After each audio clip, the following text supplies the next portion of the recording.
अजीम व शान तहजीबों की सरजमीन चोलस्तान तुर्की और फारसी के दो अल्फाज चोल और स्तान का मजमूआ है, जिसका मतलब है सहराई जगह। मुकामी ज़बान में उसे रोही कहा जाता है। पाकिस्तान का ये मुनफरद सहरा बहावलपुर डिवीजन के 2/3 रकबे पर फैला हुआ है। इसका रकबा 2000 मरबा किलोमीटर से ज़्यादा है। थार के बाद ये पाकिस्तान का दूसरा बड़ा सहरा है। इसकी लंबाई 480 किलोमीटर और चौड़ाई 180 किलोमीटर है। ये वसीओ अरीज सहरा एक तरफ भारत के इलाके राजस्थान से जुड़ा हुआ है और दूसरी तरफ सिंध के रेगिस्तान थार से। ये बहावलपुर डिवीजन के 3 अजला बहावलनगर, रहीम यार खान और बहावलपुर पर फैला हुआ है।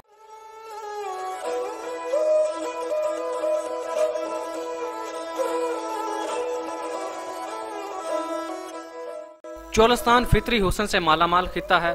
यहाँ सारा साल रेतले टीलों पर खुदरू झाड़ियाँ और पौधे उगते हैं। नबातात में बाद कीमती जड़ी बूटियाँ पैदा होती हैं।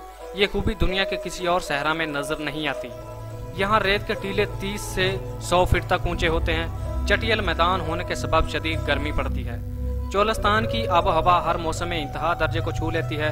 यहाँ कोई राजवा या नाला नहीं है। सहरा में जिंदगी की तमाम रानाइयाँ ज्यादातर बारिश ही की मरहून मन्नत हैं।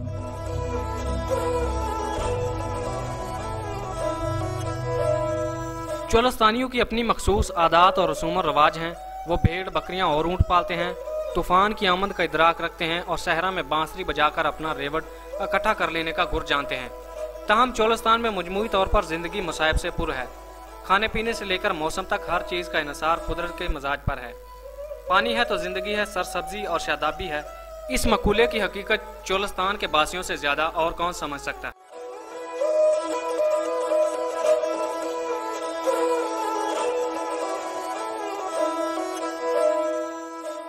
और रोही के गर्म और बंजर टेलों पर जब बारिश के कतरे गिरने लगे तो यहाँ के बासियों के चेहरे खिल उठते हैं।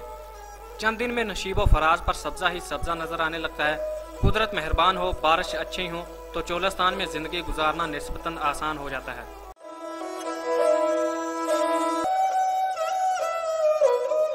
चोलस्तान कुदरत का एक हसीन शाहकार है। सहराई लोगों को तफरीह के ज्यादातर मौके शादियों पर मुयस्सर आते हैं या फिर वो जब टीले पर बैठकर मवेशी चराते हुए ख्वाजा गुलाम फरीद की काफियां और दौड़े गाते हैं।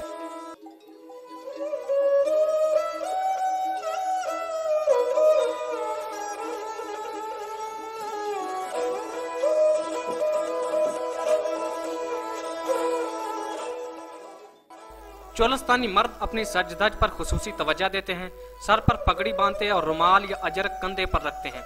मर्दाना वजाहत और चेहरे के हुस्न में मूंछें लाजमी तस्वर की जाती हैं। चोलस्तानी औरतें चोली और घघरा पहनती हैं। सर्दियों के पहनावे में कढ़ाई वाले चोले पहने जाते हैं। घघरा अमूमन छींट के कपड़े का होता है या फिर मुकामी सतह पर हाथ से ठप्पा लगाकर बनाया गया कपड़ा इस्तेमाल होता है।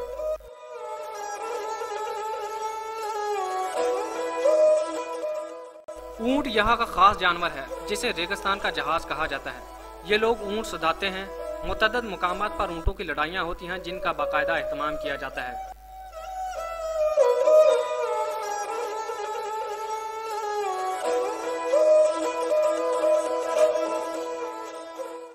चोलस्तानी जेवरात में पाजेब, कड़े, मजूर, चूड़ियाँ, बार हमीला, हस्सी, झुमके, चूड़ी, टकापू और नथ खास तौर पर काबिल जिक्र हैं। चोलस्तान के सीने पर मौजूद बुलंदो बाला कले आज भी सयाहों को उन तहजीबों की कहानियां सुनाने को बेकरार नजर आते हैं जो उनके जेरे साया फलती फूलती रही हैं। इन कलों ने सिकंदर आजम और मोहम्मद बिन कासिम के घोड़ों के सुम्मों की चाप भी सुनी है और महमूद गजनवी और शहाबुद्दीन गौरी जैसे हुक्मरानों का जाहो जलाल भी देखा है। चोलस्तान में कलों का जाल बिछा हुआ था जिनमें से अक्सर अब मादूम हो चुके हैं। इन कलों में मौजगढ़, जामगढ़, कला मरोड़, फूलड़ा और वल्लर शामिल हैं। बहावलपुर डिवीजन में 50 के करीब कदीम कलों के आसार पाए जाते हैं। ये सब कले एक जैसे नहीं बल्कि मुख्तलिफ तर्ज तामीर रखते और छोटे बड़े रकबे पर फैले हुए हैं। वसी रेगजार में जब इंसान की नज़र इन कलों पर पड़े तो इस पर अजीब सी कैफियत तारी हो जाती है। ज्यों ज्यों इनके करीब पहुँचे इंसानी ज़िंदगी के आसार नुमाया होते जाते हैं। चोलस्तान की हदूद में कला मरोट दरियाए हाकड़ा की पुरानी गुजरगाह पर एक बुलंद टीले पर वाक़ है। इस कले का मामार चित्तौड़ का हाकम राजा महरूट था। सैकड़ों किलोमीटर पर फैले इस वसी और अरीज सहरा में वाक़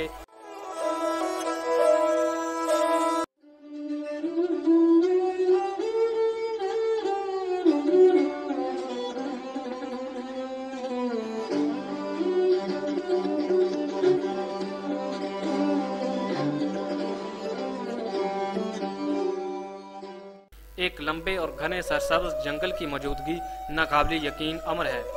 इस जंगल में सांप, बिच्छू और दीगर हशरातुल अर्ज के साथ साथ दीगर जंगली जानवर, रीछ, गीदड़, जंगली कुत्ते, नीलगाय, हिरन और मोर भी पाए जाते हैं।